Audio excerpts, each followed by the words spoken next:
We will now hear our national anthem. It will be sung this afternoon by Janice Pentico, a senior music education major from Reno, Nevada. Oh, say, can you see by the dawn's early light what so proudly we hailed at the twilight's last gleaming, whose broad stripes and bright stars through the perilous fight o'er the ramparts we watched were so gallantly streaming, and the rocket's red glare, the bombs bursting in air, gave proof through the night that our flag was still there. Oh, say does that star-spangled banner yet wave o'er the land of the free and the home of the brave?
Thank you. You may be seated.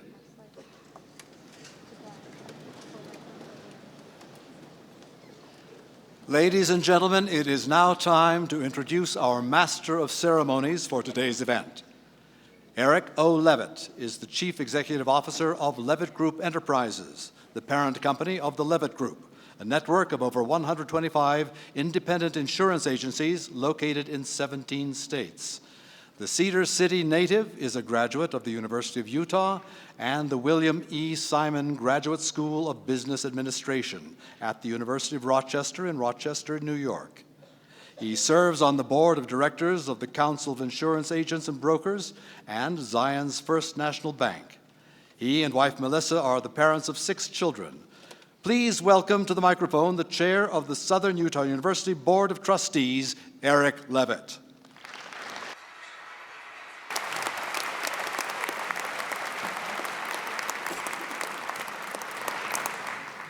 Thank you to the SUU Band and Orchestra and its conductor, Dr. Adam Lambert, for the processional music, Liberty Bell March by John Philip Sousa. We welcome you today to Cedar City and to the campus of Southern Utah University.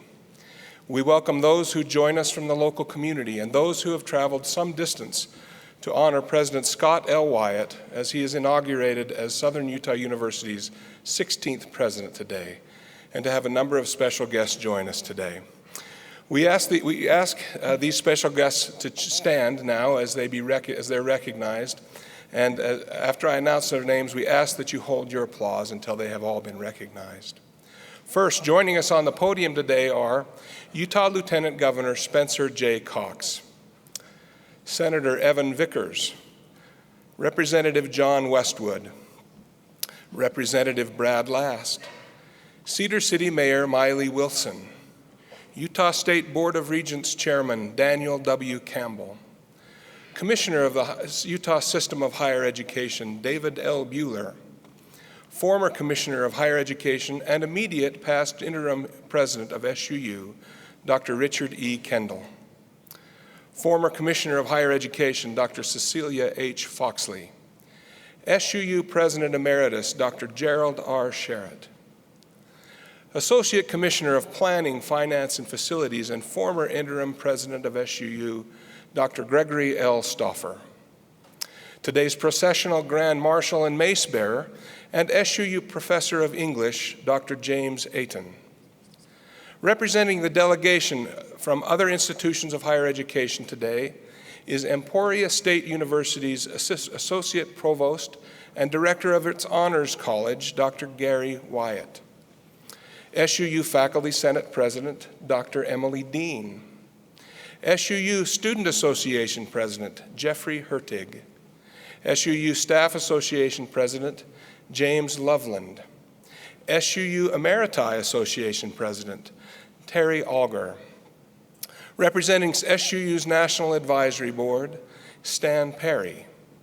SUU's National Alumni Association President, Sandra Lord Thomas. Iron County School District Superintendent, Dr. Shannon Delaney. And today's National Anthem singer, SUU Senior Music Education Major, Janice Pentico. And last but not least, the 16th President of Southern Utah University, President Scott L. Wyatt. Please join me in welcoming our special guest to the podium.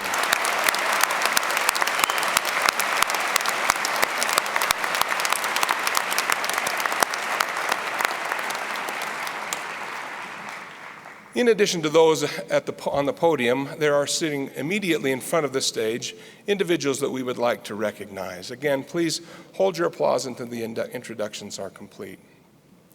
We welcome additional members of the Utah Legislature: Representative Roger Barris, Representative Don Ipson, Representative Jim Nielsen, Representative Kay McKiff, and Representative Lowry Snow. We welcome representatives of members of our congressional delegation from the offices of Senator Mike Lee, Senator Orrin Hatch, and Congressman Chris Stewart. We also welcome our honored guests from other institutions of higher learning. They are: from Brigham Young University, Dr. Scott Esplin, Associate Professor of Church History. From Utah State University, President Stanley L. Albrecht. From Snow College, Interim President Gary Carlston. From Weber State University, Director of Government Relations Chris Millard, and Vice President of Administrative Services Norm Tarbox. From Dixie State University, we have President Richard Williams and Vice President for Administrative Services Paul Morris, as well as William J. Christensen, Executive Vice President for Academic Services. Let me say a welcome to President Williams. We're glad to have you in Southern Utah. From Utah Valley University, we have President Matthew S. Holland. From Salt Lake Community College, we have Interim Provost of Academic Affairs, Clifton Sanders. From Southwest Applied Technology College, we have President Brennan Wood. And we have the Commissioner of Education for the Church of Jesus Christ of Latter-day Saints, Elder Paul V. Johnson. We also have joining us all three Iron County Commissioners, Commissioner Dave Miller, Commissioner Alma Adams, and Commissioner Dale Brinkerhoff. Please join me in a round of applause in welcoming these people.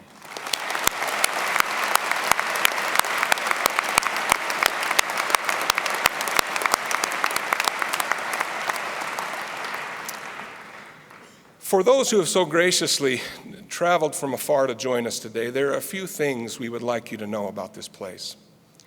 First, we are tremendously proud of the way this institution was founded in 1897.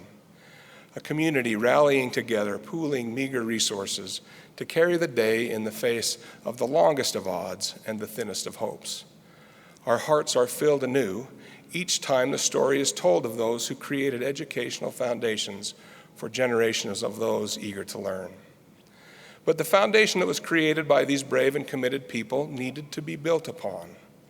The next generation or two saw the makeup of the campus community change from primarily southern Utah natives to those from broader geographic reaches.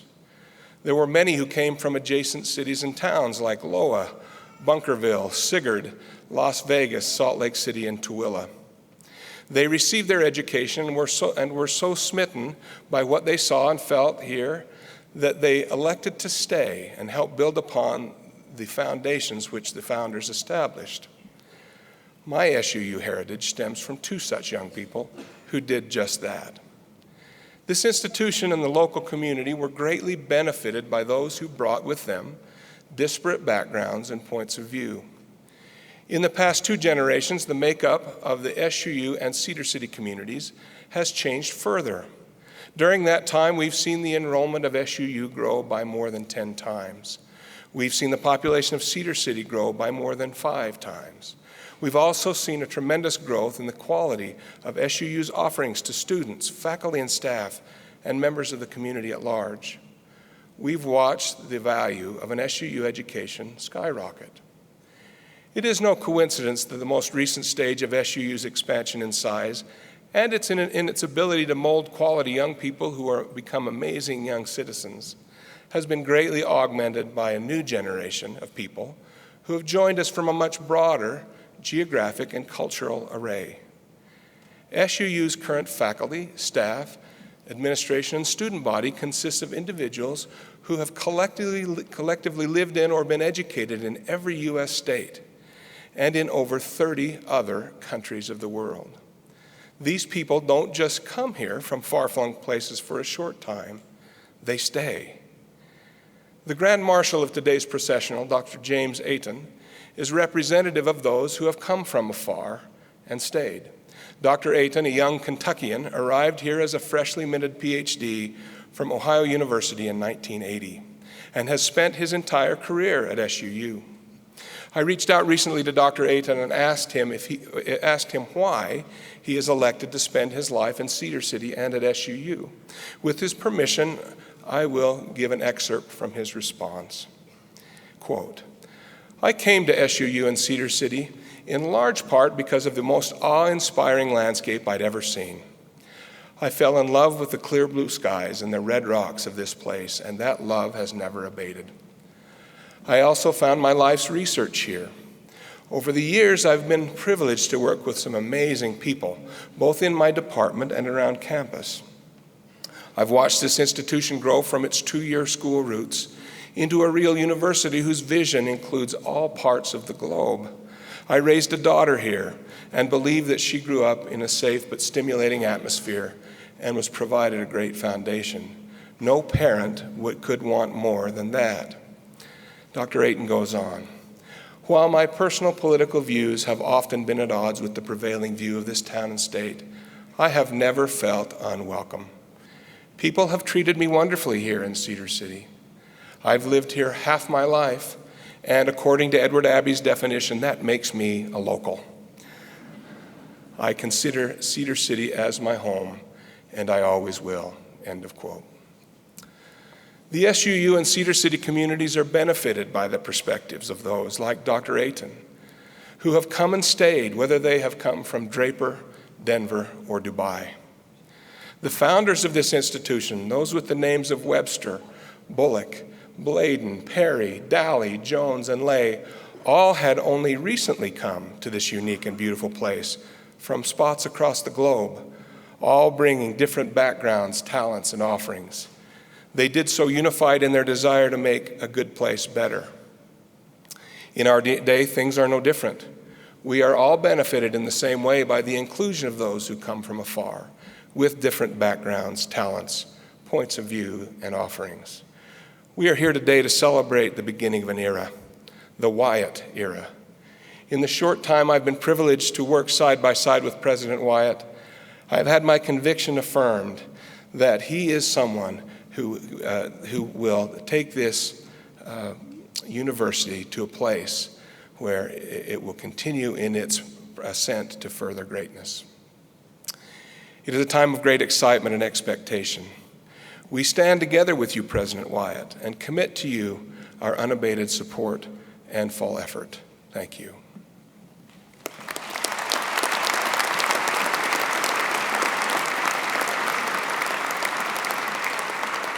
It's now my privilege to introduce Dr. Emily Dean. Dr. Dean was elected to the position of Southern Utah University Faculty Senate President by her peers for the 2014-2015 academic year. In addition to serving as Senate President, Dr. Dean is an Associate Professor of Anthropology in the Department of History, Sociology, and Anthropology. Prior to her arrival at SUU in 2006, Dr. Dean taught as a visiting instructor at Colgate University and the University of California at Berkeley, where she also earned her PhD in anthropology. When not on campus, Dr. Dean does archaeological research in the Andean region of South America. After Dr. Dean's remarks, we will be pleased to hear SUU's band and choir perform Gloria by Randall Bass. Now please welcome to the podium the President of the Southern Utah University's Faculty Senate, Dr. Emily Dean.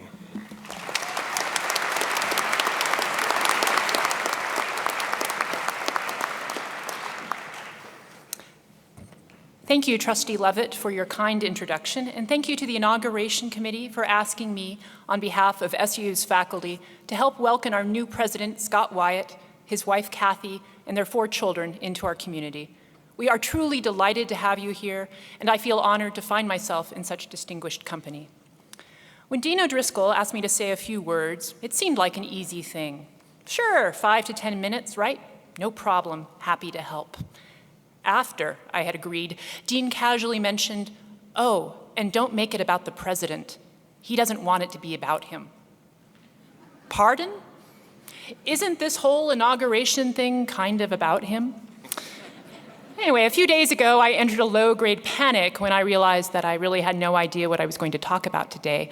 Each morning as I walked the dogs, a new idea entered my mind. Perhaps in honor of SUU's relationship with the Utah Shakespeare Festival, I could weave in some relevant Shakespeare quotes.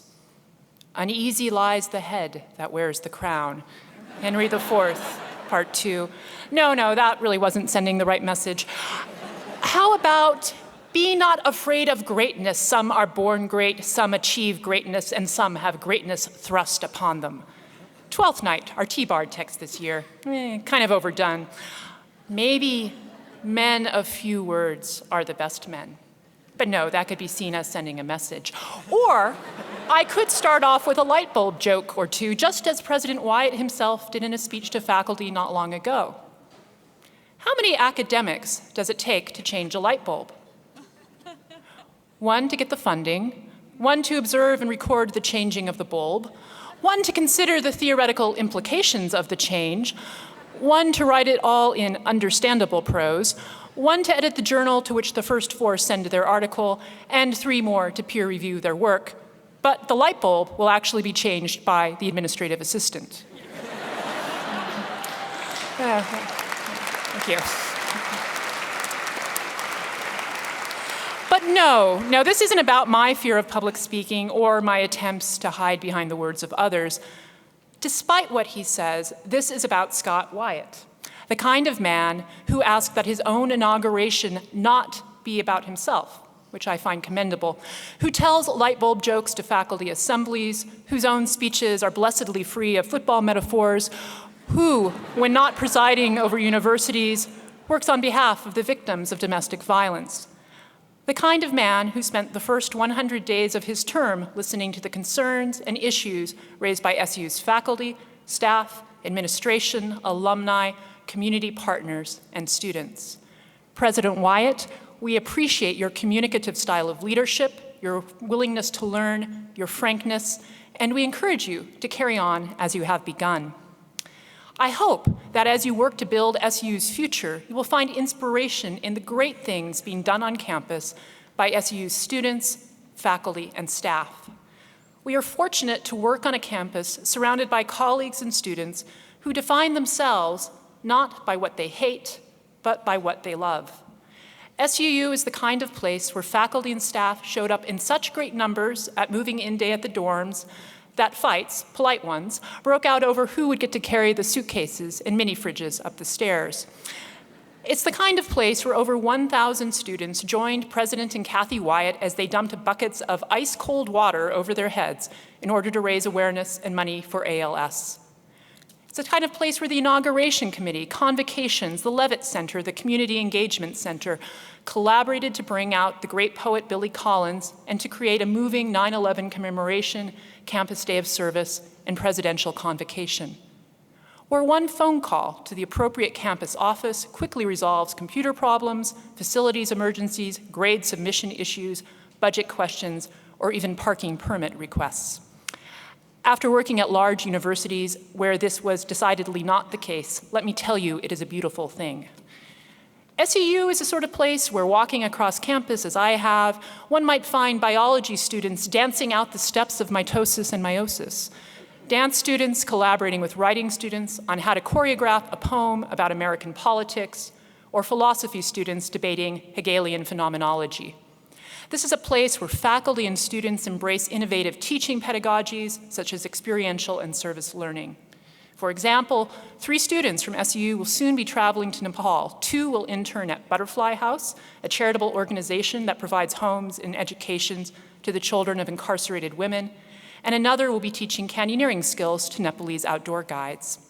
Last Saturday, students from the Colleges of Education, HSS, and Science spent the day at Bryce Canyon National Park, where they learned about geology, poetry, and recreation management. Rural health scholars and nursing students regularly volunteer their medical expertise to help needy communities at home and abroad. Last year, percussion and dance students toured China, where they collaborated and performed with students there.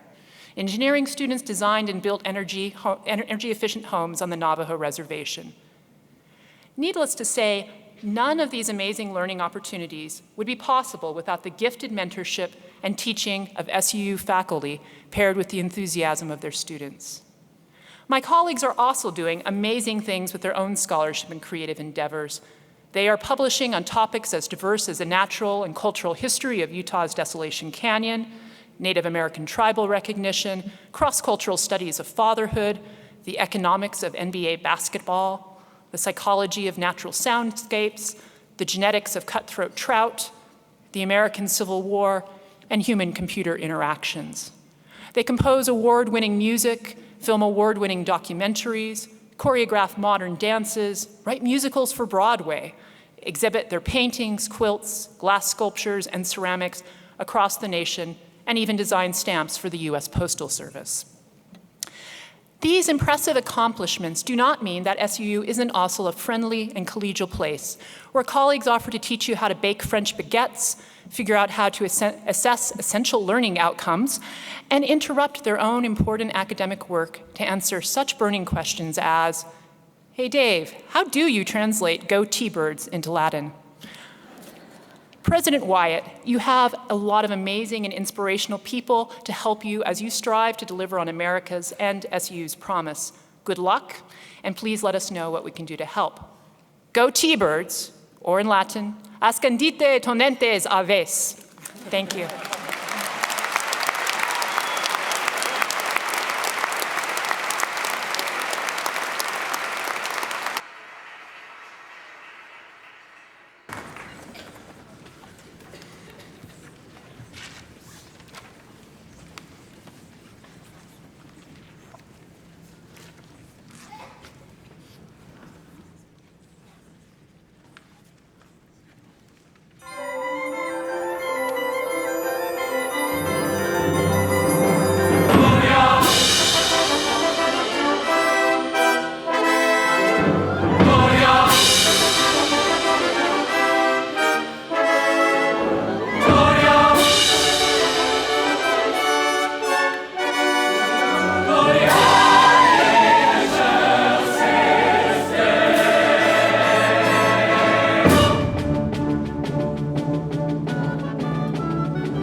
Celestis, Domine Deus Rex Celestis, Domine Deus Rex Celestis, Deus Pater,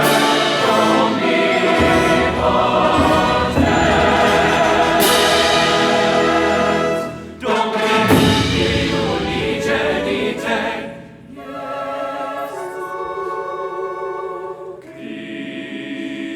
Christe.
Thanks again to the SUU Band and Choir for that performance of Randall Bass's Gloria. It is now my privilege to introduce our next speaker. Spencer J. Cox was born in the town of Fairview, Utah, the fifth of 10 siblings. Lieutenant Governor Cox earned degrees from 2 Utah schools, Snow College and Utah State, before moving on to graduate with honors from the Washington and Lee School of Law. He served as a law clerk to Federal District Judge Ted Stewart, and then worked for the law firm of Fabian and Clendenin in Salt Lake City. He's also served as the vice president of the rural telecommunications company Centracom. Lieutenant Governor Cox spent 10 years as a councilman and mayor of Fairview City, a Sanpete County commissioner, and in the Utah House of Representatives.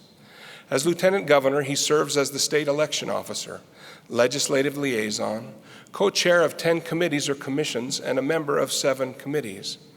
Lieutenant Governor Cox and his wife Abby are the proud parents of 4 children. Please welcome to the podium Lieutenant Governor of the state of Utah, Spencer J. Cox.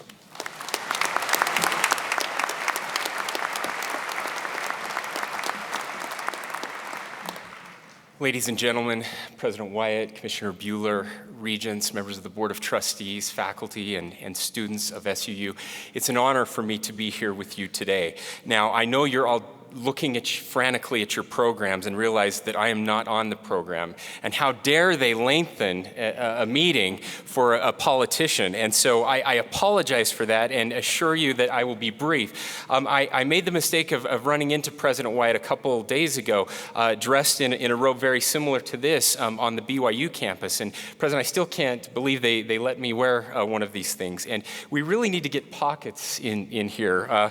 They were not designed for cell phones, right? And so he asked me if I would be willing to say a few words at the inauguration, and I told him that I would be honored to do that on his behalf. And I was given the same request that I not say anything about him. And so I decided, as any good politician should, that instead I would just talk about myself. And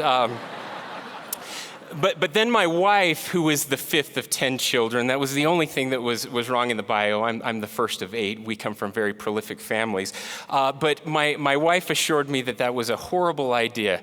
And so I would, if I could, like to tell you just a little bit about the President Scott Wyatt that I know. Let me begin with a quote from Winston Churchill, very similar, as I think he was channeling his Shakespeare when he said, "To each there comes in this lifetime a special moment when they are figuratively tapped on the shoulder and offered the chance to do a very special thing, unique to them and fitted to their talents. What a tragedy if that moment finds them unprepared or unqualified for that which could have been their finest hour." In 2007, Scott Wyatt was tapped on the shoulder and given the opportunity to do something very special. He was asked to be the president of Snow College. I remember as I met him, the gleam in his eye, the newly minted smell of a president as he walked into his office, so excited, with the world by his tail. What could possibly go wrong? And then 2008 came, and everything went wrong. As the Great Recession, as we now fondly remember it, occurred, his funding for Snow College was slashed, and every year after that, he faced enormous budget cuts. It was unfair to a new president. It was unfair to our systems of higher education, but it was reality. As a new county commissioner, I had the opportunity of working with President Wyatt and watching him as he struggled to make unbelievably difficult decisions that no president should have to face, about professors that would no longer be teaching, about programs that had to be trimmed back. And ironically, at a time, as often happens when the economy is bad, more and more people decided that it was important to go back to school. So he faced all of these budget cuts at a time when his enrollment was exploding. Again, it was not fair and it was not easy. But I watched as he put the proverbial shoulder to the wheel and went to work. I stand before you today to let you know that President Wyatt saved Snow College. And I am grateful for his service and for his sacrifice over those years. In the intervening years, as things started to improve and it looked like budgets will get better, and finally he was going to have a year, the year he had always dreamt about, where he would have extra money, He was driving to Salt Lake, listening. It was on a Sunday. He was going to get on a plane. He was listening to a conference address from the predominant church in the state, the LDS Church, when the president of that church made an announcement that 18-year-old now young men and 19-year-old young women would be eligible to serve missions. Now, those of you that know anything about Snow College know that only 18-year-old young men and 19-year-old young women attend Snow College. At that moment, President Wyatt turned his car around on the freeway and canceled his trip and went back home and started planning once again. As I called him the next day to ask him how he was feeling, I know he had not slept that night. He was a little bit distraught. I talked to other university presidents who were equally distraught, and they all said the same thing. Is Snow College going to have any students next year? President Wyatt, with his determination and brilliance, went to work. He did something that I didn't think was possible. When the next year of school started, enrollment at Snow College had actually increased by, I think, 5 students. It was unbelievable. Something, again, we didn't think was possible, and all because a great man and a great leader took the initiative. Now, my friends, we live in an ever-changing world. If you watch the news, you can see that there are scary things that are happening in this world. Sometimes we question American exceptionalism, and rightfully so. But as I stand on this campus today, as I stood under the bell tower, as I closed my eyes and listened to the sounds, opened them and looked around at the scenery, it was clear to me that American exceptionalism is alive and well on the campuses of our universities. We are the envy of the world when it comes to our university system. When I watch these young men and young women carry dozens of flags from the countries that they represent, they've come here because we have hope, they come here because we have wisdom, and they come here because we have goodness. It is that we can export to the world. It is that hope, it is that wisdom, and it is that goodness. Let me assure you that you have the right man for the job. Let me assure you that Scott Wyatt is a great man because he is a good man and because he has a great wife. I assure you that the future is bright here on this campus. We have something special here. I hope you recognize that. I hope you never take it for granted. As I opened my eyes and looked around, I could have been on any campus, on any university in this country. Boston, Virginia, New York, California. And then I remembered, I'm in rural Utah. We shouldn't have this. A place like this should not exist anywhere in the world. And yet we have it. It's a treasure. We cherish it. Thank you for making this a great university that it is. God bless you, President Wyatt, and God bless Southern Utah University. Thank you.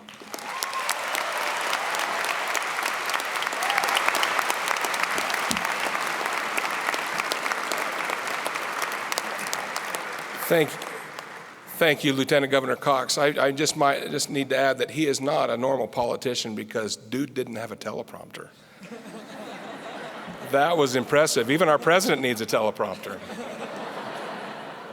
Thank you, Lieutenant Governor. It's now my pleasure to introduce a man whose professional and personal life has been devoted to education. David L. Buehler has served as the Commissioner of Utah System of Higher Education since 2012. Prior to his appointment as Commissioner, Mr. Buehler served for 12 years as Associate Commissioner for Public Affairs. As Commissioner, Mr. Buehler is the Chief Executive Officer of the higher education system and is responsible for making recommendations to and implementing the policies of the State Board of Regents. His civic involvement includes 12 years as an elected official, including 2 terms as a member of the Salt Lake City Council and 1 term as a Utah State Senator. He's currently completing a PhD in political science at the University of Utah, and we will soon be able to call him Dr. Buehler. Please welcome to the microphone Utah's 8th Commissioner of Higher Education, David L. Buehler.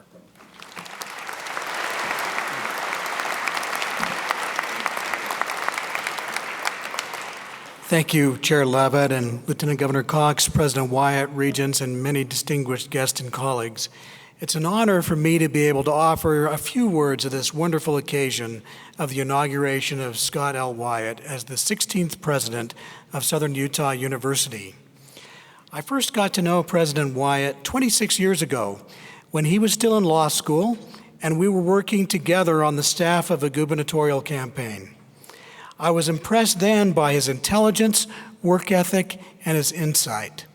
I continued to follow his career with great interest as he went on to serve on the Board of Trustees of Snow College and was then twice elected as Cache County Attorney and later as a state representative, where he served on the Higher Education Appropriations Subcommittee.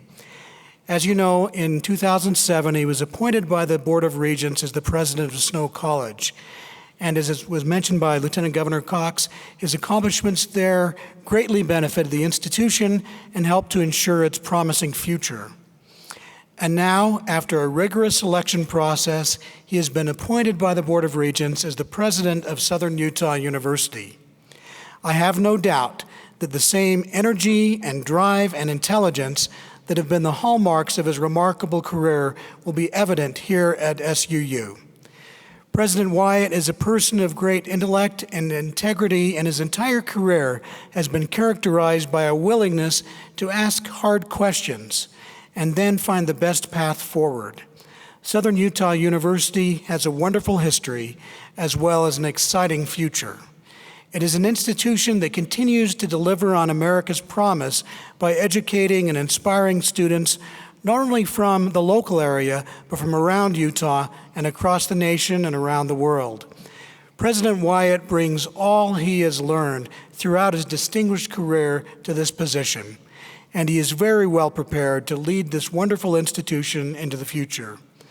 President Wyatt, as Commissioner of Higher Education, it gives me great pleasure to congratulate you and to officially welcome you on behalf of the Utah System of Higher Education, the presidents of our public colleges and universities, and the entire system as the 16th president of Southern Utah University.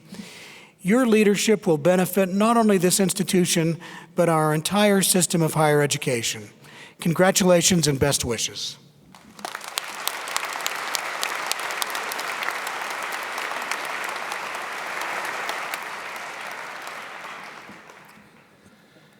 Daniel W. Campbell was appointed to the Board of Regents in 2010 and was selected as its chair this past spring after having served as the vice chair. Mr. Campbell has a long history of public service in higher education. He was a member of the Utah Valley University's Board of Trustees and is a former chairman of that board. He also chairs the Regents Resource and Review Committee for the University of Utah and has served as a member of the Governor's Commission on Education Excellence. Mr. Campbell also serves on the Board of Governors for the Provo School District Foundation and is a National Advisory Council member for Brigham Young University's Marriott School of Management. Mr. Campbell is a managing general partner at SNet Group, a privately held investment company. Today, he will conduct the investiture and deliver the Regent's charge to President Scott L Wyatt. Please welcome to the microphone Utah State Board of Regents Chairman Daniel W. Campbell.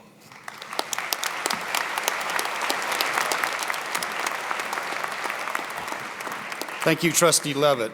It's a pleasure to be with you today and to represent the Board of Regents. This is a great day to be a supporter of Southern Utah University.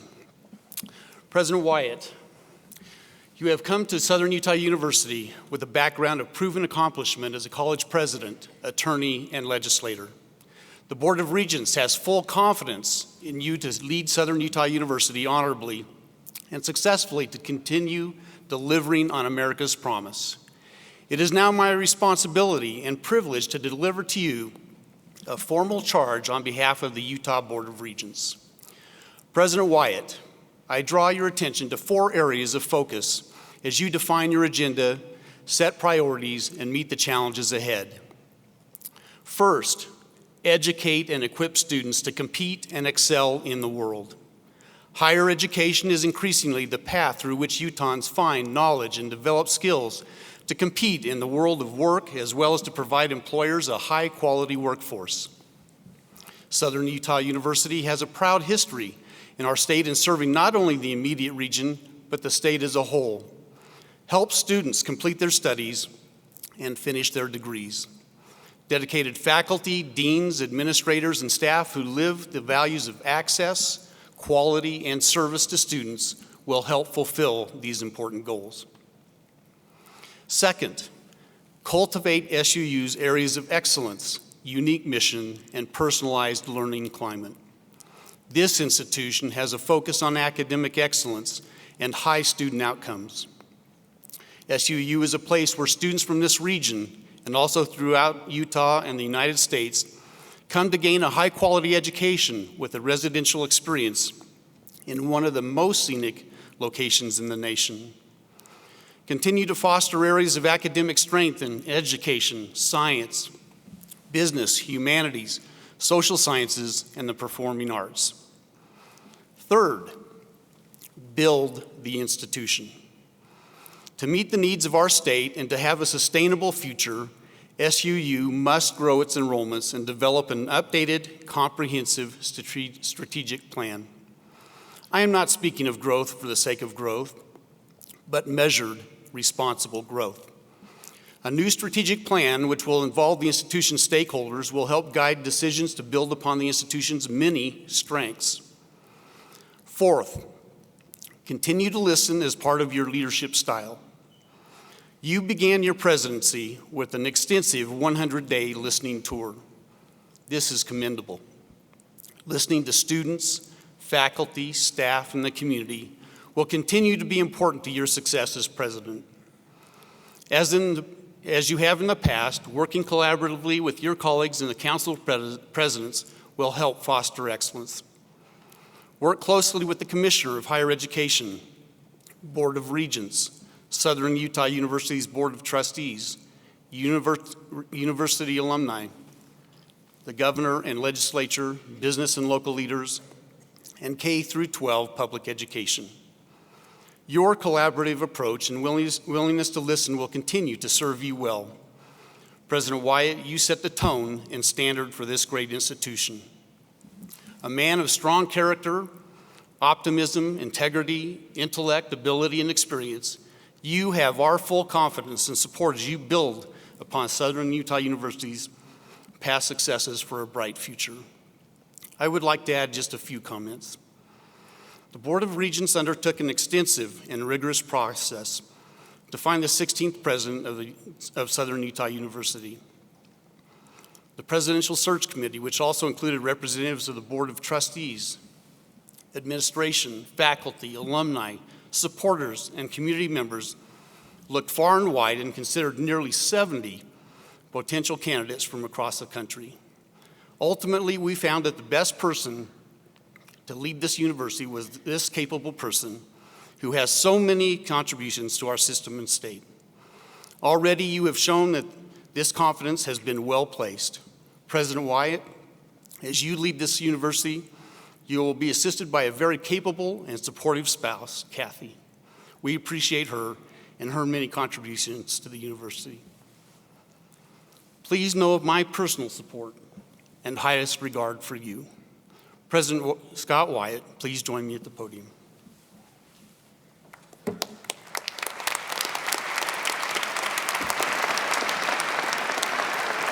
Chairman Campbell is now placing the presidential chain of office around the neck of President Wyatt. The center ornament is the Southern Utah University seal, above which is a link simply inscribed with Scott L Wyatt.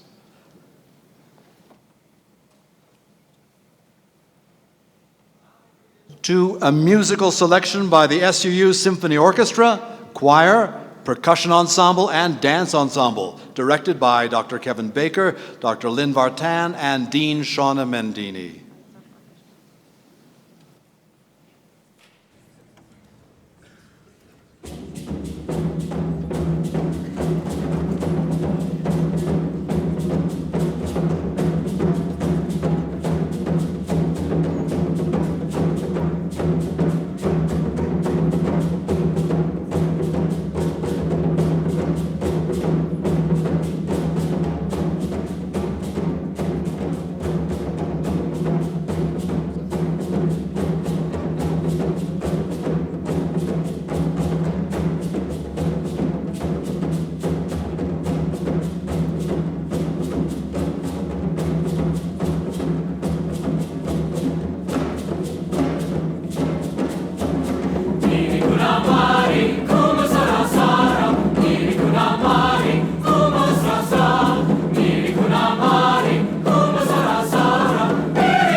Jeff Hertig flies in rarefied air as one of only 3 students to serve multiple terms as the president of Southern Utah University's Student Association.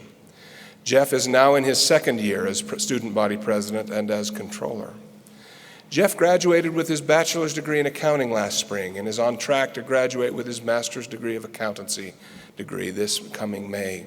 He served on countless committees, collaborated with dozens of offices across campus, and completes many hours of volunteer income tax assistance services each spring. In addition to his service as a leader of SUUSA, President Hertig is also in his 2nd year of service as a member of the university's Board of Trustees. Please help me welcome to the podium the president of the SUU Student Association, Jeffrey Hertig.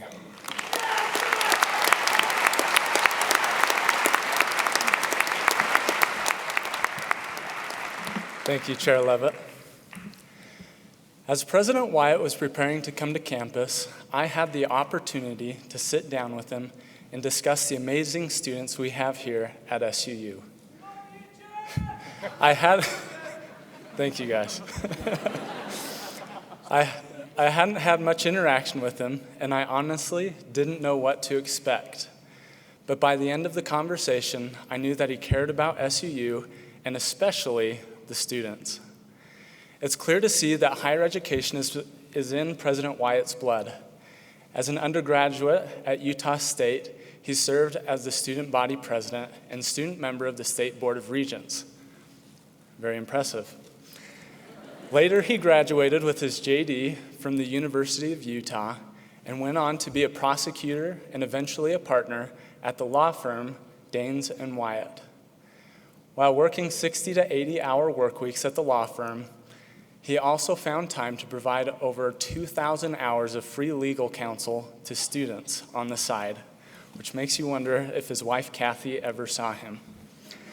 As a 2-term representative in the state legislature, President Wyatt was a member of the Higher Education Appropriations Subcommittee. Exemplifying SUU's motto, Learning Lives Forever, he is now working on a master's degree in American history and government. He served as president of Snow College for 6 years, where he led Snow to a 40% enrollment increase and completed the most successful fundraising campaign in the college's history. President Wyatt began his post as president of SUU in January. I wish I could tell you the countless students who have loved seeing him around campus, whether it's grabbing a burrito in the student center, rock climbing, dumping a bucket of ice water on his head, helping to keep our tuition down, serving at bread and soup night, inviting students to his house for a meal, working to increase scholarships,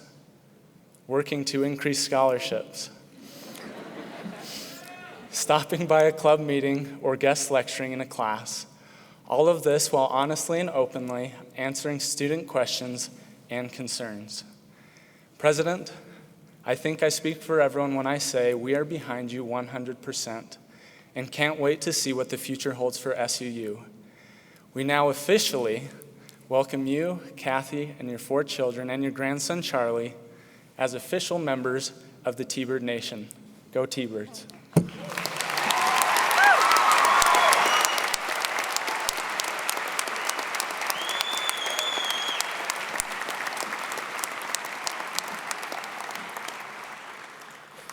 Before I get started, I've got to strike a couple of football references.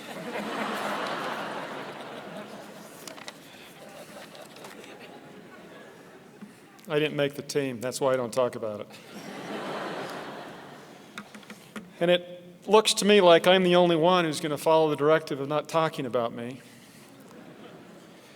Lieutenant Governor, we all have pockets. We just sewed yours closed.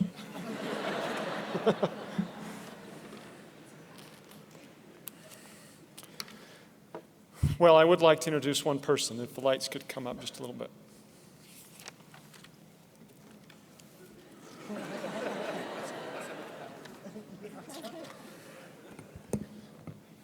If the lights could come up just a teeny bit.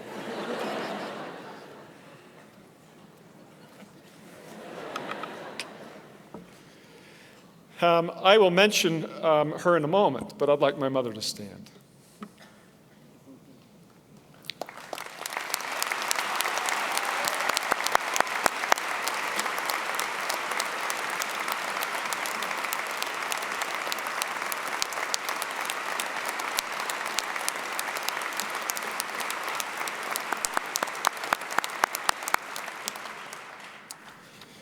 I owe everything that I am to some of the sweetest people in the world, my mother and my wife, my kids who have taught me patience,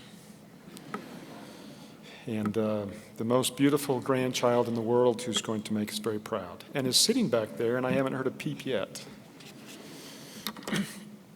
Well, I am so grateful for all of you and so grateful for this terrific honor. Our university has one of the most storied foundings of any university in America. And as I start, I'm indebted today to Ann O. Levitt and the 2 intensive years that she spent in research and writing of the book Southern Utah University, The First 100 Years. My nose has been in that a lot, and I'm relying on that a bit in telling this story. There is a true story, no better told than by former President Gerald R. Sherritt, about an 8-year-old, 1,600-pound draft horse by the name of Old Sorrel. Now, I'm not going to attempt to retell his story, but I want to pick up the story and tell you about a man by the name of Neil Bladen, whose portrait hangs in our Gilbert Great Hall. So, for those of you who haven't heard the story, let me very briefly take you up to the point where I began. Cedar City won the bid to have a branch campus of the state's flagship university, to be established in their very small community of 1,200 people. In consideration of this award, the city residents had to donate land and build the first schoolhouse under very exacting specifications. They started classes in the fall of 1897 in a church building and hoped the state would kind of overlook the requirements and allow them to continue there until the required structure could actually be raised. Well, in a devastating blow, the city residents found out on January 1st, 1898, that the church building was not acceptable as a school. They were given notice that if they did not have the building completed exactly as required by September, this is 8 months away, they would lose the campus entirely. It would go somewhere else. They had no materials to build this school. They had no money. It was the dead of winter. They knew, fortunately, where some lumber was, but it would be very hard to get it. It was high up on the mountain. And so a group of men with horses set out 4 days later in a desperate attempt to reach Jensen's sawmill up high on the mountain at about 10,500 feet near current-day Bryan Head. These men had never been on the mountain in the winter. They could not know what awaited them way up high. 5 days into the journey, trudging through snow up the mountain, they hit a furious storm. It was described as a steady, quiet snowstorm, pouring itself relentlessly down in flakes so large it appeared as if they were looking into a wall of great white sheets flapping in their faces. They had little food left for them or for their horses. Their clothing was drenched. The trail they had beaten down on the way in was obliterated in the night storm. So Jim Hunter, a member of the party, expressed the fears of the entire group when he wrote in his journal, "We all agreed the only thing to do was get out while we could." The storm persisted into the next day, dumping huge amounts of snow in their path. As they crested the ridge, the drifts proved impassable for these men who had never been on the mountain in the winter, had never experienced anything like this. They were ill prepared for this trek. Of the 22 horses in their group, only one, Old Sorrel, was able to break through the drifts and provide an opening for their escape. Now, let's pick up this story a little later that night after Old Sorrel saved their lives. The men climbed into their bedrolls, hungry, exhausted, wet, utterly cold, very discouraged, and a long way from home. They were in over their heads, and now they had spun out 2 weeks of their 8 months, and they had nothing to show for it. Most of them wanted to give up. They put off talking about what to do until the next morning. And the next morning came. It was time for the moment of truth.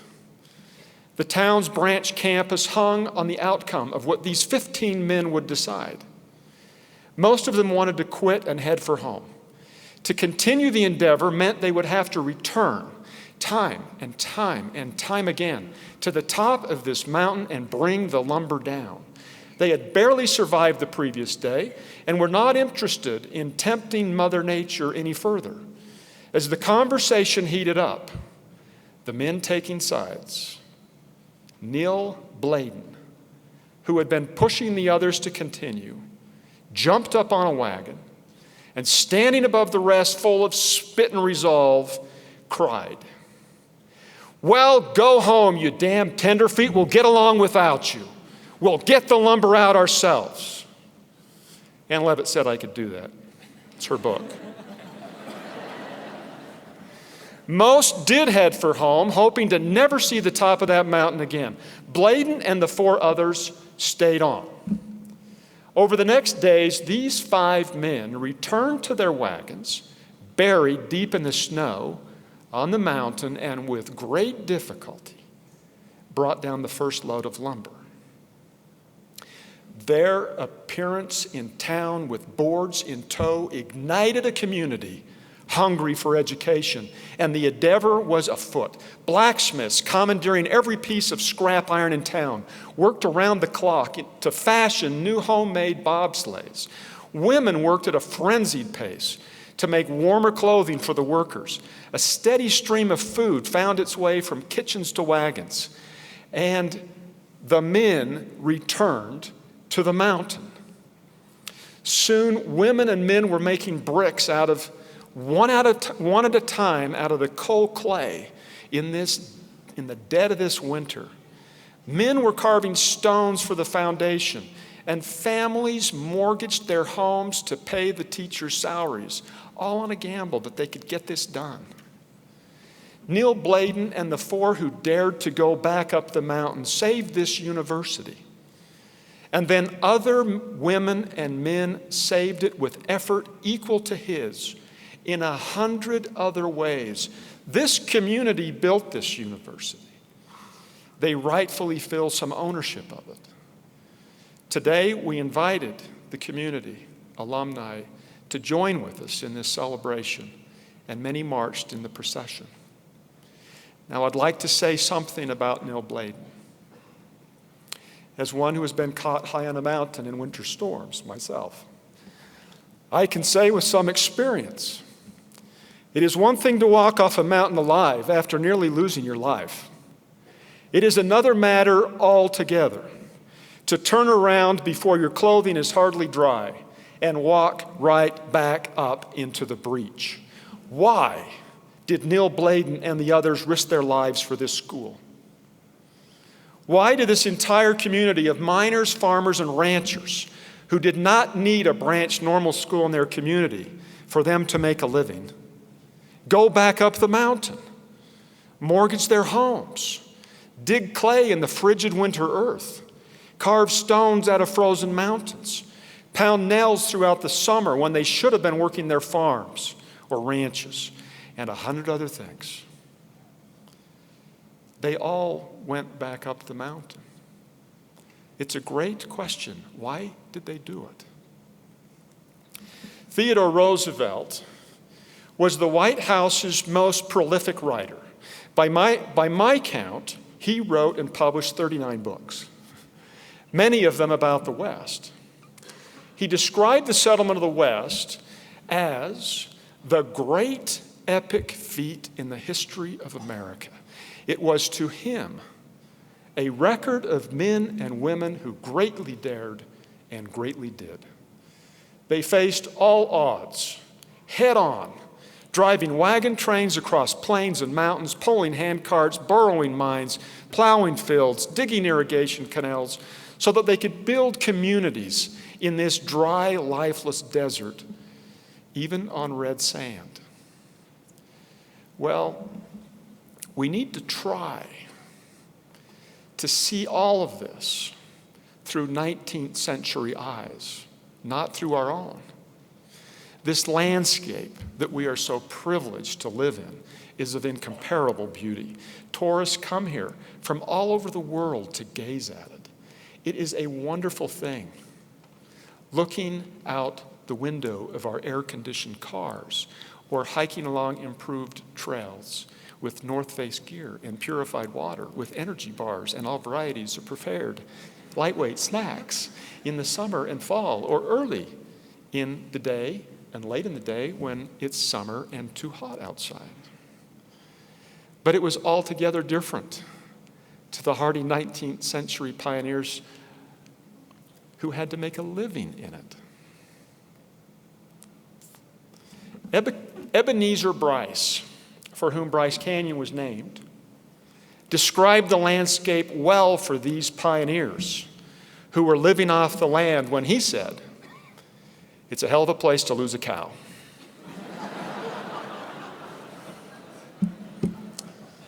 The settlement of the West was the great epic feat in the history of America by men and women who greatly dared and greatly did. And the creation of this university is one of the larger-than-life plots in this epic story.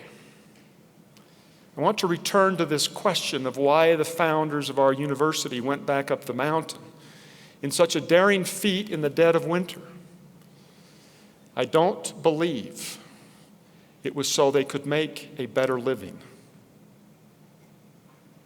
They didn't need what they were building to be better farmers, ranchers, miners, blacksmiths, or merchants. I've seen the curriculum offered that first term, none of it directly related to their occupations, not a single class. This was to be a campus designed to train teachers. I believe the answer to why is deeply rooted in the American experience that they were completely a part of. The founders of America, we might say the architects of the American government, saw themselves engaged in a grand experiment.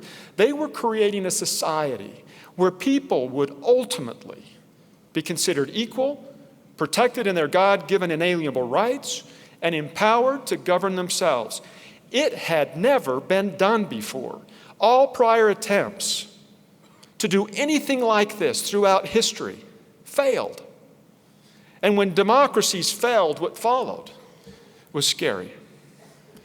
These our founders believed there was only one way self-government could work. The people had to be educated, all of the people. Nothing was more obvious to them. The kind of education that the people would need was well beyond the know-how required to make a living. It was something different. For example, the people, 90% of whom were farmers, had to be skilled in gathering and sorting information, critical thinking, inquiring analysis, in order to be successful, informed voters. Who was going to teach these skills to 18th century families living off the land?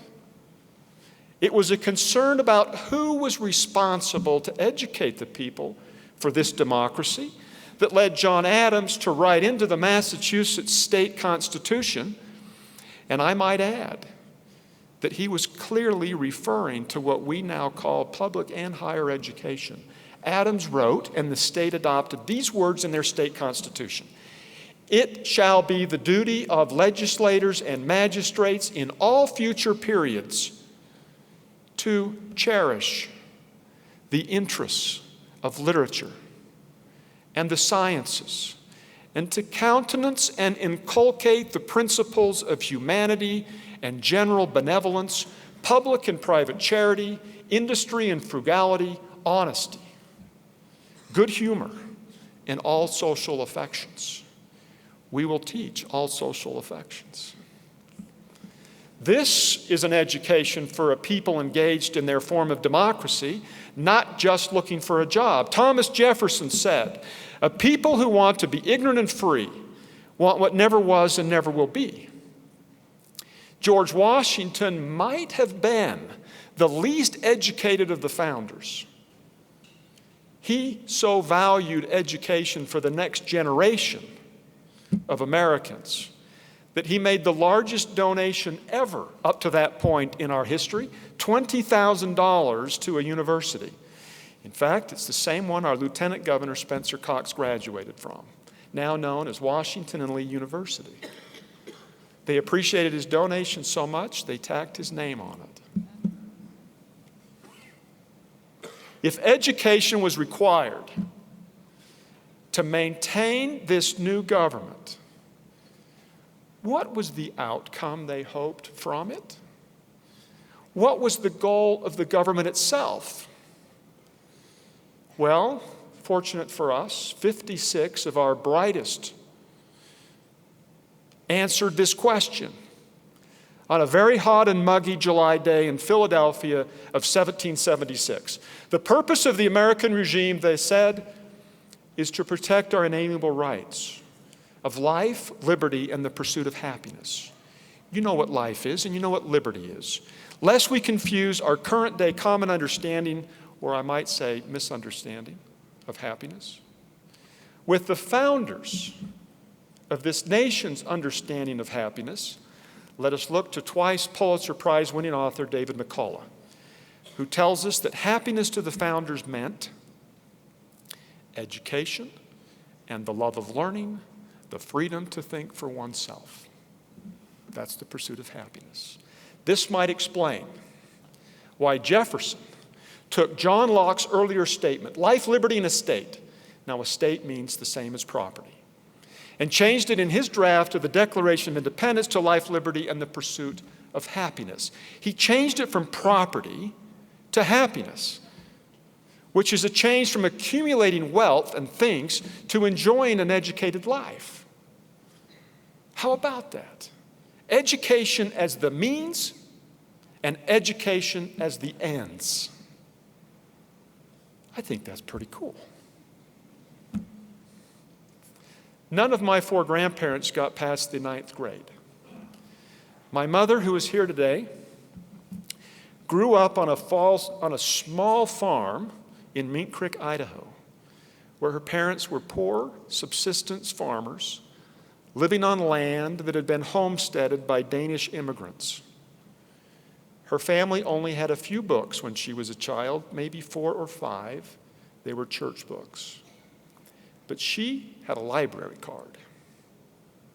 And she could check out books at a public library that was an hour-and-a-half drive away. She first received a couple books of her own when she turned 10. One of them was Heidi. The books she checked out at the library were classics. It was extremely important for my maternal grandparents that all of their children go to college. Even the son who was planning to stay on the farm and had no apparent need, at least from his perspective, for a formal education, was strongly encouraged to go to college. We just celebrated my mother's 80th birthday last Saturday. She is a model of this university's motto, learning lives forever. I asked her how many books she has read so far this year, and she told me about 75. A few years ago, I set a goal to read 50 books in a single year. I didn't make it. But she more than doubled my goal, reading in excess of 2 books per week for a year. Education, the pursuit of happiness. Former Librarian of Congress Daniel Borston said, "Trying to plan for the future without a sense of the past is like trying to plant cut flowers." What about our roots as we plan our future? What has brought us here today? Why does this country have such a rich history with education? And why did the pioneers in Iron County give so much to establish this university? I believe there are three major reasons. They are separate but inseparable. And as we move forward as a community of learners, it will do us well to remember all three. First, public education was seen as necessary to build up and maintain a society of people equipped to govern themselves. Our first job as Americans is our civil responsibility, the responsibility of maintaining a government of the people, by the people, and for the people. Now, one might think we have reached the level of education in this country where this is no longer a driving concern. Unfortunately, this is not the case. Only 58%, just over half, of the eligible voters in America cast ballots in the most recent presidential election. We're not doing our job. In my age category, of those with a bachelor's degree, 80% voted, a much higher rate of participation. Those with a bachelor's degree vote more. Further, those with a bachelor's degree report in survey after survey that they understand important political issues facing our country at much higher rates than those without a college degree. That's the first reason, to prepare us for our democracy. Second, education helps us acquire the skills necessary to succeed in the marketplace, to be able to make a sufficient living to take care of ourselves and our families. Most of us go to college, seek a bachelor's degree for career and financial reasons. Interestingly enough, this doesn't seem to be the leading motivation of the founders of this nation or university.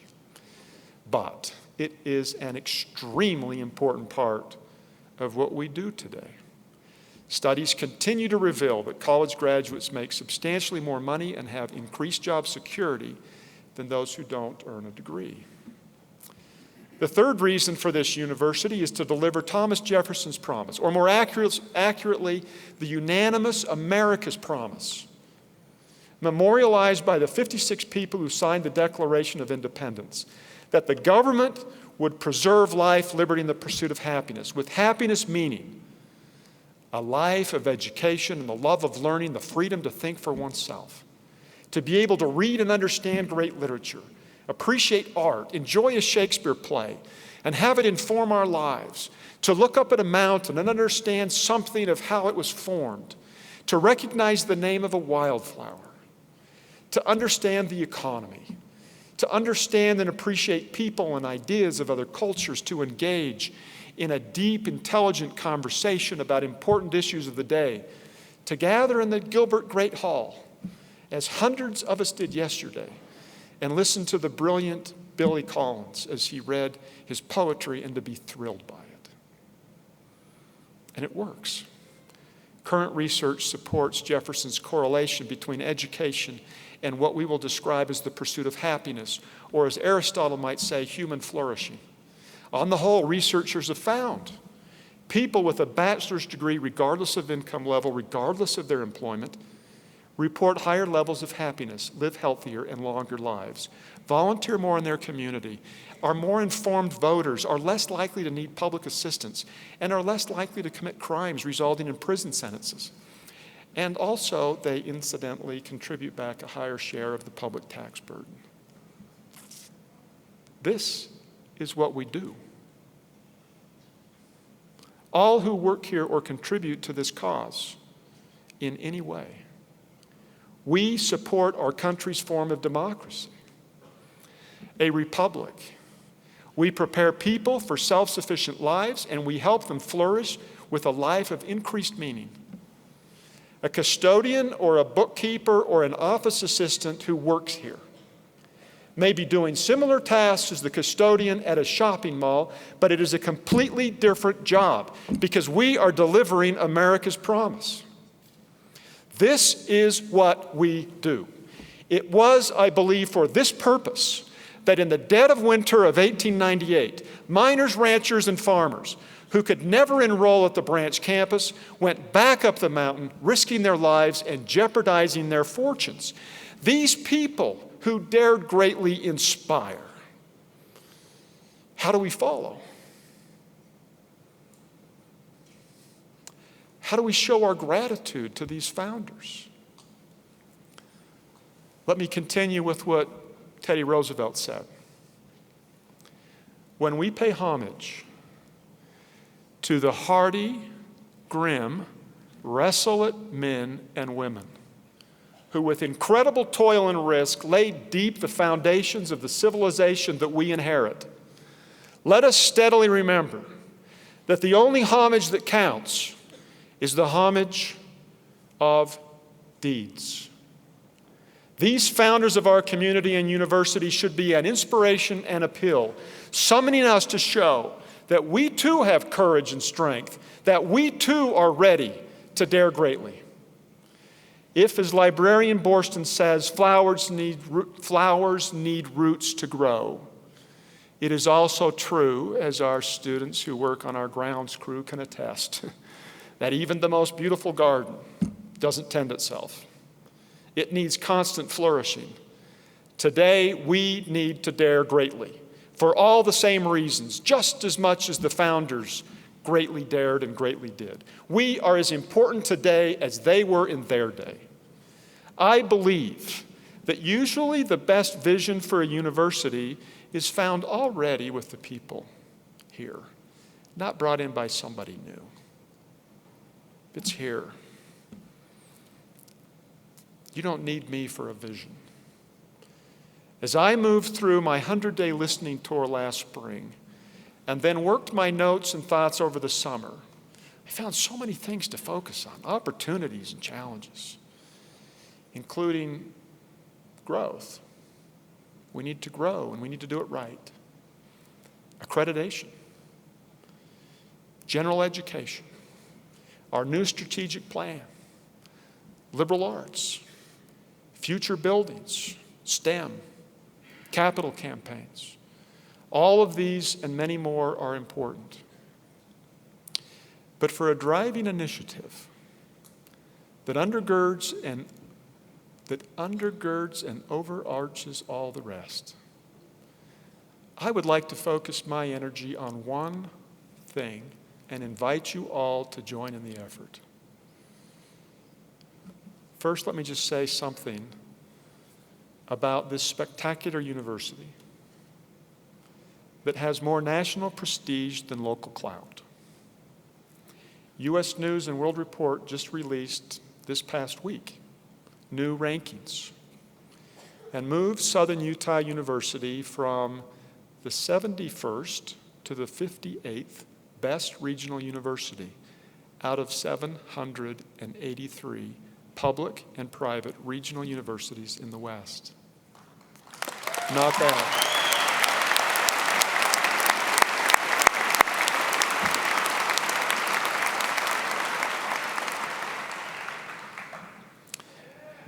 I took math in college, and that means I can figure a percentile. SUU is in the 93rd percentile. Hot dang.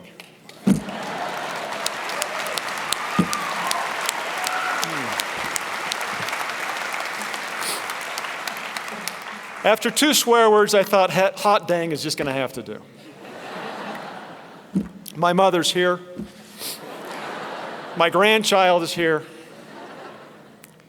I don't want them to remember 3, just 2. And both of them were quotes. They weren't my own words.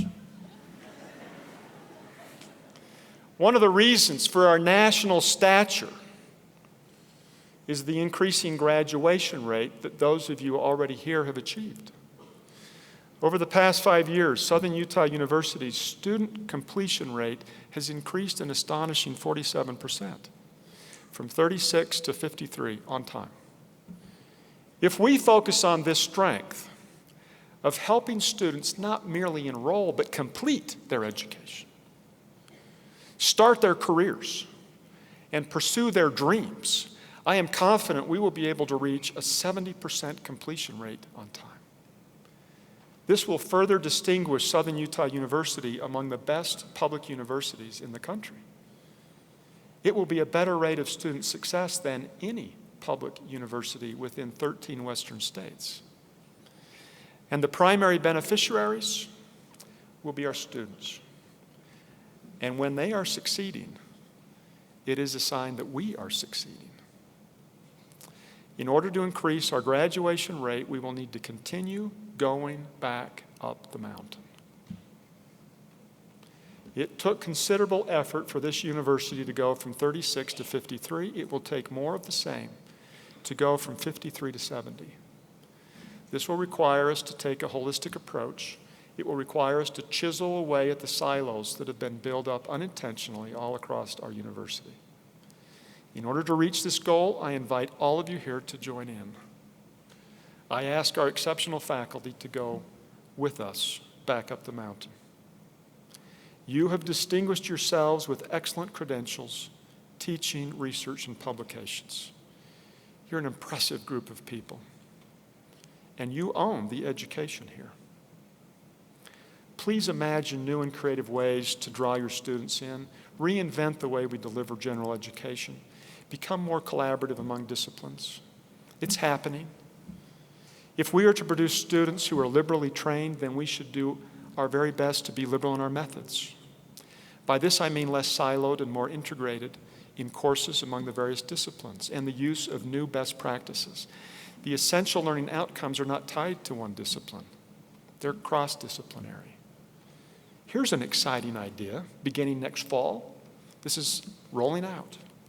Beginning next fall, 8 faculty members from as many departments will be teaching a cohort of 50 students in what will essentially be one 33-credit class, spanning the full academic year. It will have every general education class required for graduation, completely integrated together, plus a travel experience to boot. Now, how fun is that?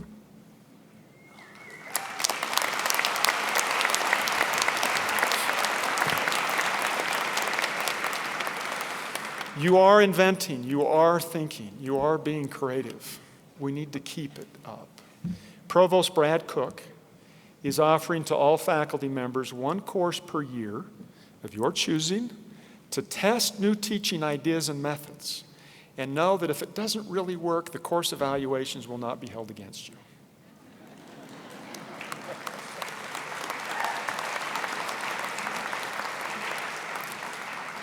Please take advantage of this. We really don't have a research and development department.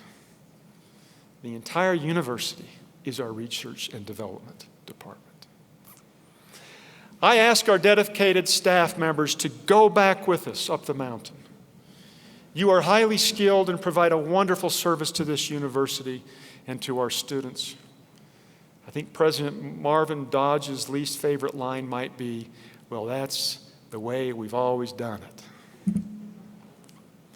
Change is not a virtue per se, but reevaluating what we do with an eye to find more efficient and enjoyable and effective processes is a virtue. And remember, we have more opportunities to help students persist to graduation than we think. You might have a job in a hidden corner of a hidden building somewhere down a hidden sidewalk. Still, you are part of delivering on America's promise to our students.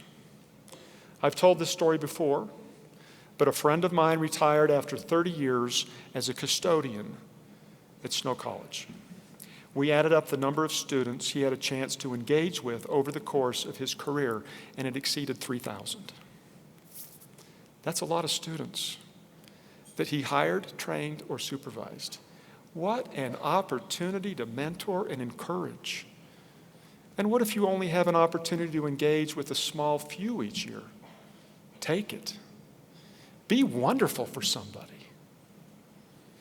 For those who don't directly interact with students, as part of our assignments, first, let us do our jobs as well as we can. And second, let us seek out opportunities as we walk the sidewalks and halls to be aware of students around us. And as we pass them, smile and greet them. Pull them in. Talk to them. One of the keys to helping students persist to graduation is found in simply helping them feel connected with others. Every person on this campus can be part of this great initiative. I ask our bright students to go with us back up the mountain. Our job here at the university is to give you all the opportunities that we can. Your job is to take these opportunities and run with them, to be amazing. I want to tell you a little story. The most significant person in my undergraduate experience might have been a fellow student by the name of Dee Ringel. She was a junior or senior when I started university life as a freshman. She went out of her way to invite me to join a student leadership committee that she served on. That one invitation, and then her continual kindness and encouragement, was the start of something very special for me, and it ended up changing my life. That was the most transformative year for me ever. Dee, her actual name was Delane, but she preferred going by Dee, ended up marrying a guy with the last name of Funk.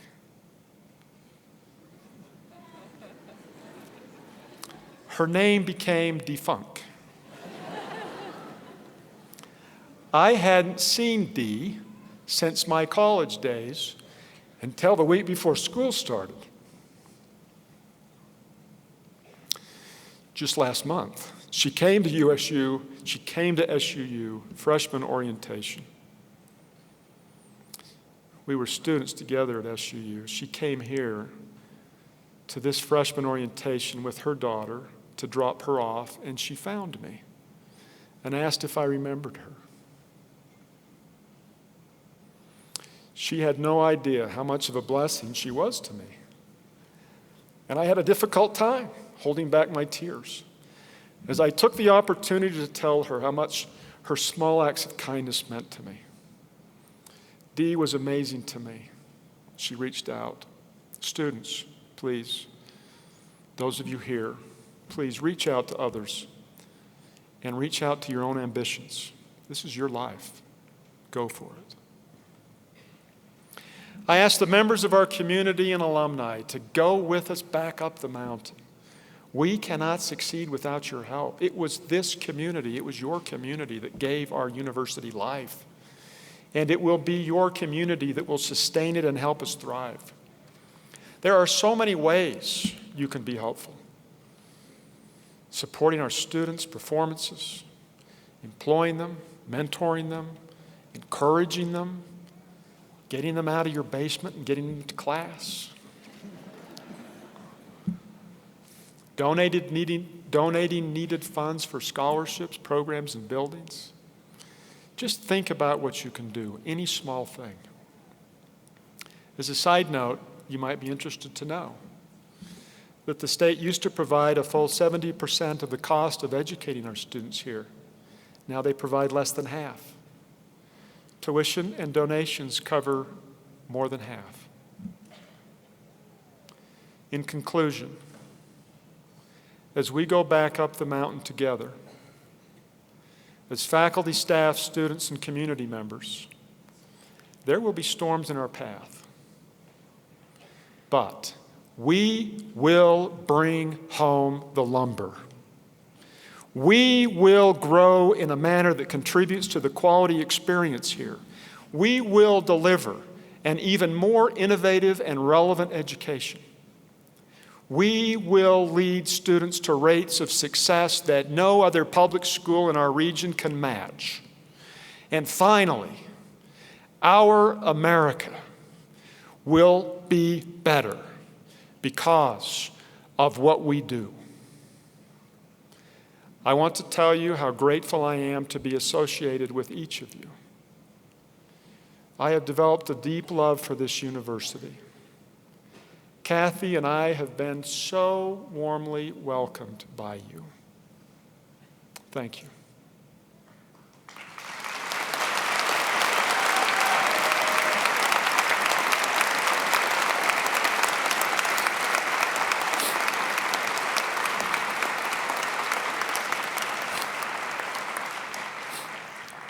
I ask you to please be patient with me.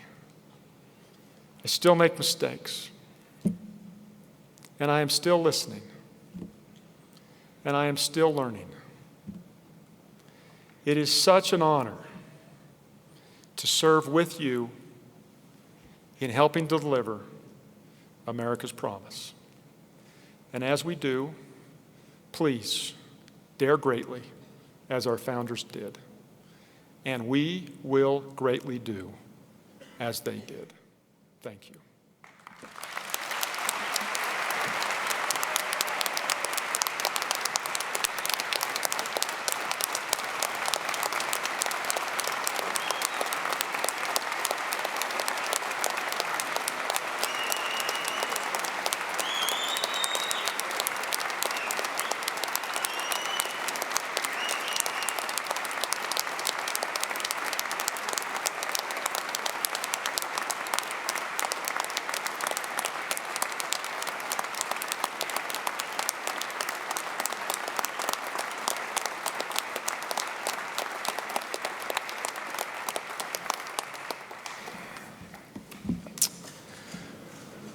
We thank all those who participated in this inauguration ceremony today.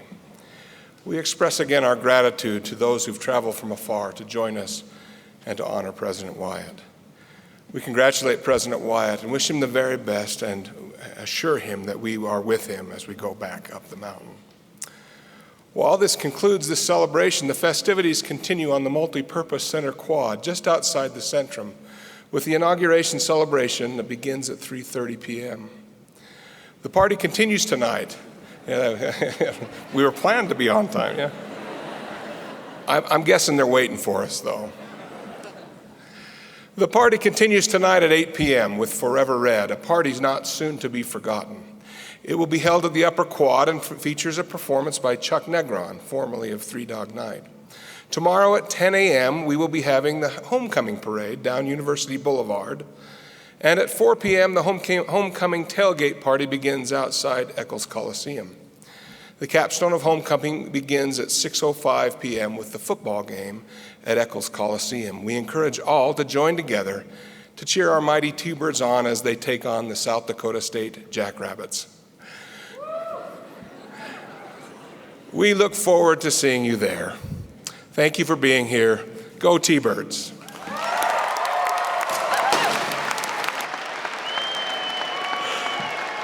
Our special guests will now be recessing from the stage to the Washington Post March by John Philip Sousa, played by the SUU Band and Orchestra, Dr. Adam Lambert conducting. We ask that you stand as they do so. You're all invited to attend the President's reception and visit with President Wyatt immediately following this meeting. It will be held on the grass just south of the doors of this building. Thank you for being a part of SUU's history today.